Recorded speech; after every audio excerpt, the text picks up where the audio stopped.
Class 12 की कक्षा 12 में भौतिक विज्ञान यानी फिजिक्स में आज का टॉपिक है कूलाम का स्थिर विद्युत बल का नियम। ये एग्ज़ाम में पूछा भी जाता है, या इसको हम ये भी कर सकते हैं कि दो स्थिर आवेशों के मध्य कूलाम का नियम, ठीक है, या कूलाम के नियम का सूत्र स्थापित कीजिए। एग्ज़ाम में ऐसे भी आ सकता है दो स्थिर आवेशों के मध्य कूलाम का नियम ज्ञात कीजिए। यानी ये शब्द आपको मिल जाए कूलाम का नियम, स्थिर विद्युत बल, ऐसा मिल जाए आपको तो आप समझिए कि यही लगाना है कूलाम का नियम। स्थिर आवेशों के मध्य बल या स्थिर विद्युत बल दोनों सेम है, यही मेन पॉइंट है। स्थिर विद्युत बल कूलाम के नियम से या दो स्थिर आवेशों के मध्य बल ज्ञात कीजिए कूलाम के नियम से। तो ये क्या है पहले इसको हम समझते हैं और ध्यान से आप लिख भी सकते हैं या सुनकर लिख सकते हैं। पहले इसकी डेफिनेशन समझ लेते हैं। कूलाम का नियम क्या है आवेशों के मध्य। तो सन 1785 में सर जॉर्ज ऑगस्टिन कूलाम ने दो स्थिर आवेशों के मध्य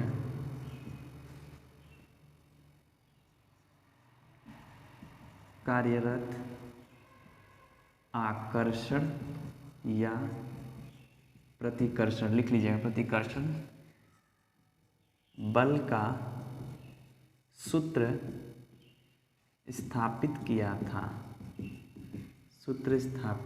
था, जिसे कूलाम के नियम के नाम से जाना जाता है।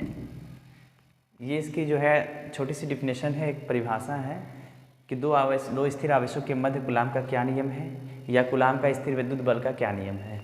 तो यही है। सन 1785 में सर जॉर्ज ऑगस्ट कूलाम, में पूरा नाम है ऑगस्ट कूलाम ने दो स्थिर आवेशों के मध्य कार्यरत आकर्षण बल हो सकता है या प्रतिकर्षण, क्योंकि आपको पता है कि यदि विजातीय आवेश होते हैं अलग अलग तो वहाँ पे आकर्षण बल लगता है, और यदि सजातीय यानी समान है तो वहाँ पे प्रतिकर्षण बल लगता है। तो दो आवेश हैं तो वो अलग अलग प्रकृति के हो सकते हैं, या तो दोनों पॉजिटिव हो सकते हैं या तो दोनों नेगेटिव हो सकते हैं, या तो फिर एक पॉजिटिव एक नेगेटिव यानी एक प्लस एक माइनस। तो वो उनकी प्रकृति के हिसाब से ये बल लगेगा। आवेश किस टाइप का है, धनात्मक है कि ऋणात्मक है।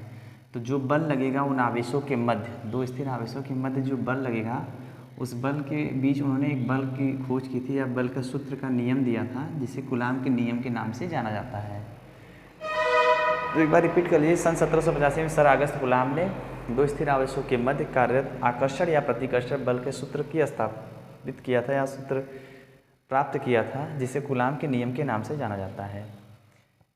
यानी घुमा फिरा के बस आपको इतना जानना है कि दो स्थिर आवेश, जैसे मान लीजिए Q1 Q2 है, इनके बीच की कुछ दूरी है r है, इनके मध्य क्या निकालना है, एक बल। वो कौन सा बल, या तो आकर्षण होगा या प्रतिकर्षण होगा। ये आकर्षण या प्रतिकर्षण किस पे डिपेंड करता है, इनके चार्ज पर, यानी आवेश पर। प्लस है या दोनों प्लस है या एक प्लस एक माइनस, इनके चार्ज पर डिपेंड करता है। यदि दोनों समान होंगे, सिमिलर होंगे, तो वहाँ पे आपका प्रतिकर्षण बल, यदि दोनों अपोजिट होंगे एक दूसरे के, यहाँ पे चार्ज एक प्लस एक माइनस, तो वहाँ पे आकर्षण बल। तो जो बल यहाँ लगने वाला है फोर्स, उसी का सूत्र स्थापित किया था कूलाम ने।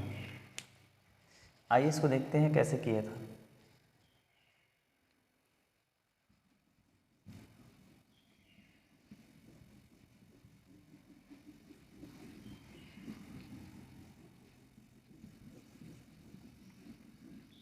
हमें इसका छोटा सा एक डेरिवेशन करना है इस फार्मूले को लाने के लिए, जिसको हम लिख सकते हैं, डेरिवेशन करते हैं, लिखेंगे माना दो आवेशित कण, माना दो आवेशित कण या दो बिंदु आवेश, माना दो आवेशित कण परस्पर r दूरी पर व्यवस्थित हैं, यानी व्यवस्थित मतलब स्थिर है, जिनके मध्य दो आवेश है, तो वहाँ तो बल लगेगा, लगना ही लगना है, चाहे आकर्षण का चाहे प्रतिकर्षण का। और उसी बल की खोज को जिसने खोज किया था वही है कूलाम का स्थिर विद्युत बल। तो माना दो आवेशित कण, आवेशित कण का यहाँ नाम दे दीजिए Q1 व Q2। आवेश को Q से मैंने दिखाया है। माना दो आवेशित कण Q1 व Q2 परस्पर r दूरी पर व्यवस्थित है, जिनके मध्य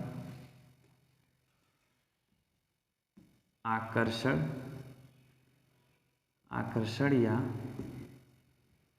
प्रतिकर्षण, जिनके मध्य आकर्षण या प्रतिकर्षण बल निम्न कारकों पर निर्भर करती है। रफली लिखना है, इसको ज़्यादा सुनिए ध्यान से और सुनकर लिख लीजिएगा। माना दो आवेशित कण Q1 और Q2 हैं, जो परस्पर r दूरी पर व्यवस्थित हैं, जिनके मध्य या बीच बल लगने वाला है आकर्षण या प्रतिकर्षण, और वो जो बल लगेगा निम्न कारकों पर निर्भर करती है या निम्न घटकों पर निर्भर करती है। आइए डेरिवेशन करते हैं।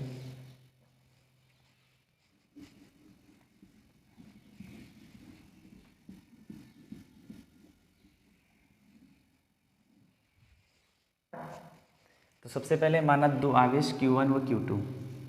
Q1 एक का नाम है आवेशित कण, मैंने दिया है, आप बिंदु आवेश कर सकते हैं। एक आवेश है Q1, एक आवेश है Q2। तो इनके बीच कुछ न कुछ दूरी होगी, जिसको हमने कहा है r दूरी पर व्यवस्थित है। r का मतलब यहाँ कुछ भी हो सकता है, 10-15 सेमी कोई भी होगा। एक r दूरी ले लिया गया है। माना दो बिंदु आवेश हैं या आवेशित कण है, एक Q1 एक Q2। इनकी बीच की दूरी या मध्य की दूरी r है।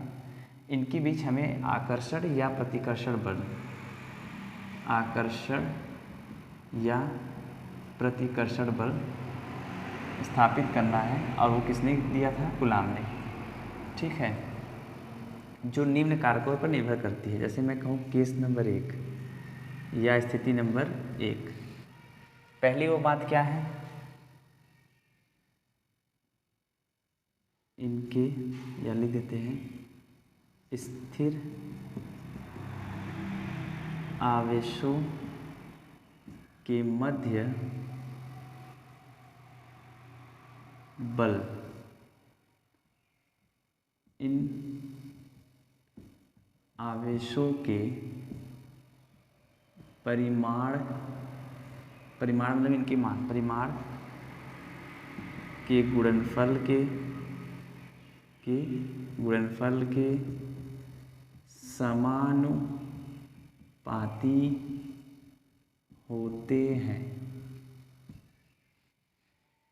पहला केस क्या बनेगा? जो आवेश है इनका गुणनफल जो होगा वो बल के बराबर होगा। यही देखिए, स्थिर आवेशों के मध्य बल, पहला जो बल है, इन आवेशों के गुणनफल Q1, परिमाण यानी का जो मान है Q1 व Q2 का गुणनफल के समानुपाती होता है। देखिए हो गया ना, यानी इन आवेशों के मध्य जो बल होगा इन आवेशों के गुणनफल के समानुपाती होगा। समानुपाती नहीं, साथ साथ बढ़ना, ये भी बढ़ेगा तो ये भी बढ़ेगा, ये भी घटेगा तो ये भी घटेगा। तो इसको हम लिख सकते हैं F समानुपाती का चिन्ह है, या इसको अनुक्रमानुपाती भी कहते हैं। Q1 का Q2 में मल्टीप्लाई करेंगे, आपको मिलेगा Q1 Q2, equation number first. अब केस नंबर 2 क्या कहता है? केस नंबर 2 फिर से लिखिएगा क्या? स्थिर आवेशों के मध्य बल, स्थिर आवेशों के मध्य बल इन आवेशों के मध्य की दूरी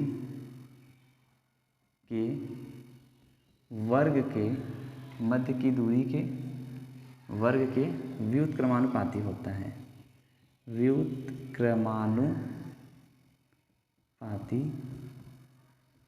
होता है। ठीक है, तो यहाँ पे क्या लिखना है आपको, वही चीज़, स्थिर आवेशों के मध्य बल। तो बल यानी फोर्स यानी F से दिखाएंगे। तो स्थिर आवेशों के मध्य बल अब किस पे डिपेंड करता है, दूसरी जो केस है वो क्या है, इनके बीच की दूरी के वर्ग, बीच की दूरी क्या है, r है, r के वर्ग, वर्ग का मतलब स्क्वायर यानी इनके पावर 2 के वर्ग के व्युत्क्रमानुपाती, व्युत्क्रमानुपाती मतलब उल्टा, समानुपाती मतलब इसके समान रहेगा और व्युत्क्रमानुपाती उल्टा। ये देखिए ये ऐसे हो जाएगा 1 करके, ठीक है, उल्टा का मतलब ऐसे है 1/r²। Equation number 2। अब दोनों इक्वेशन को ध्यान से समझ लीजिए, इसमें कुछ नहीं है।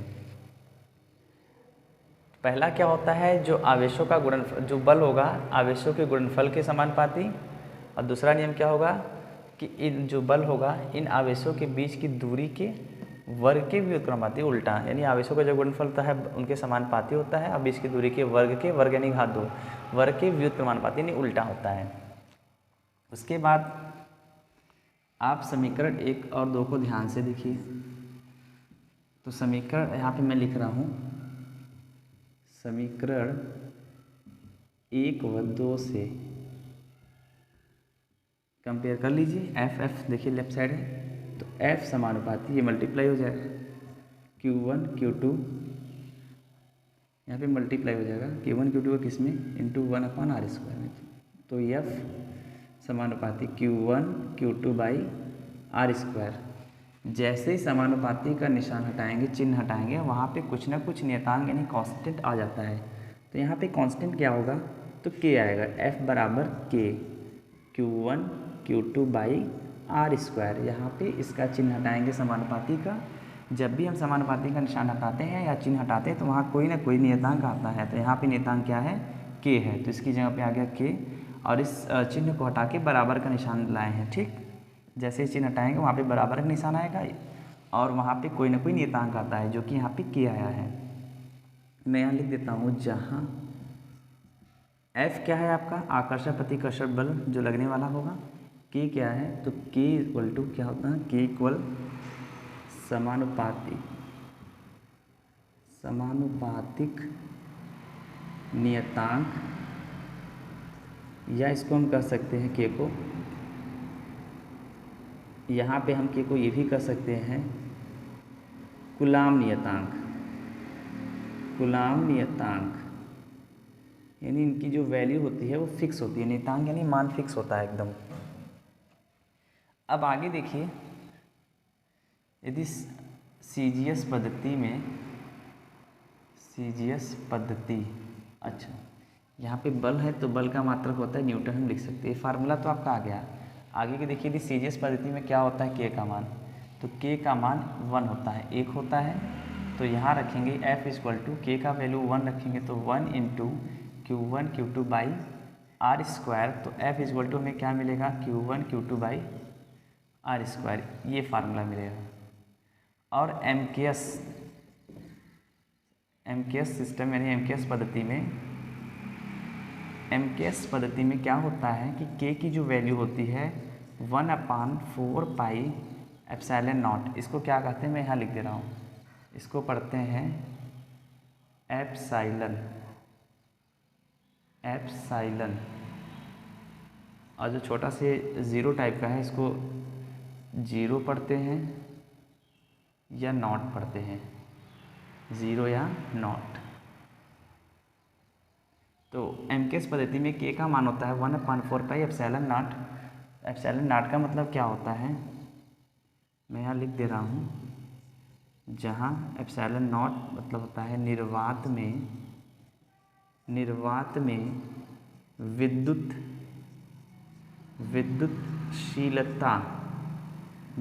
में विद्युतशीलता, ठीक। अब विद्युतशीलता क्या होती है अगली हेडिंग में आपको बताया जाएगा, इसकी एक प्रॉपर एक हेडिंग बताएंगे विद्युतशीलता का। तो यहाँ पे वैल्यू पुट करिए, तो यहाँ पे K का वैल्यू क्या रखेंगे इस बार, 1/4πε0 Q1 Q2/r², तो पहले से था। एक फार्मूला आपका ये बनेगा न्यूटन। आपका ये जो है समाप्त हो गया, कूलाम का नियम क्या है। अब आप यहाँ से आपको रिवीजन कर सकते हैं। तो एक बार मैं फिर से आपको समझा देता हूँ, रिपीट कर देता हूँ। कूलाम का नियम क्या होता है, या दो स्थिर आवेशों के मध्य कूलाम का नियम ज्ञात करना है। तो आपको एक छोटा सा डिफिनेशन लिखना होगा कि सन 1785 ईस्वी में, सन 1785 में कूलाम ने दो स्थिर आवेशों के मध्य आकर्षण या प्रतिकर्षण बल की सूत्र को स्थापित किया था, जिसे हम कहते हैं कूलाम का नियम या कूलाम के नियम से जाना जाता है। तो घुमा फिरा के बस एक ही बात है कि दो स्थिर आवेशों के मध्य एक बल का सूत्र, ये बल का सूत्र है, बल का सूत्र स्थापित किया था, जिसे हम कूलाम का नियम कहते हैं। ठीक है, जिसके लिए हम इसको डेरिवेशन करते समय क्या लिखेंगे, माना दो बिंदु आवेश या दो आवेशित कण Q1 व Q2 परस्पर r दूरी पर व्यवस्थित हैं और इनके मध्य जो आकर्षण या कार्यरत आकर्षण या प्रतिकर्षण बल जो होता है निम्न कारकों पर निर्भर करता है। तो वो निम्न कारक क्या क्या है? पहला केस ये होता है कि जो इनके बीच जो बल लगने वाला है आकर्षण या प्रतिकर्षण का, वो क्या होता है, इन आवेशों के परिमाण यानी इनका जो मान है, मान जो भी होगा इन आवेशों के परिमाण के गुणनफल के समानुपाती, यानी जो F बनेगा पहले केस में इन आवेश का गुणन कर दीजिए, गुणनफल उसके समानुपाती। दूसरा केस क्या बनेगा, बस इनके बीच की जो दूरी है उसके वर्ग यानी घात 2 के व्युत्क्रमानुपाती गुणानुपाती उल्टा कर देना है। बस समीकरण 1 2 इसको बना के यहाँ से क्या करेंगे, इन दोनों का तो मल्टीप्लाई हो जाएगा क्योंकि दोनों F मिल गए यहाँ पे। तो यहाँ F समीकरण तुलना कर दीजिए, कंपेरिजन करेंगे तो F समानुपाती Q1 Q2 इंटू 1/r², इसका 1 में करेंगे वही आएगा r²। जैसे ही समानुपाती का निशान हटा के बराबर का निशान लाएंगे वहाँ पे कोई ना कोई नियतांक आता है, और यहाँ पे नियतांक है आपका k को कहते हैं समानुपातिक नियतांक और k को यहाँ कहते हैं कूलाम नियतांक। k का जो होता है वैल्यू होता है CGS में अलग होता है, MKS में अलग होता है। CGS में होता है 1 रखेंगे तो ये फार्मूला मिलेगा, और MKS में 1/4 पे एप्सिलॉन नॉट होता है। एप्सिलॉन नॉट का मतलब निर्वात में विद्युतशीलता, तो यहाँ पे k की जगह पे रख देंगे 1/4 पे एप्सिलॉन नॉट, ये आपका फार्मूला रेडी, आपका ये फिनिश हो गया। ठीक, थैंक यू।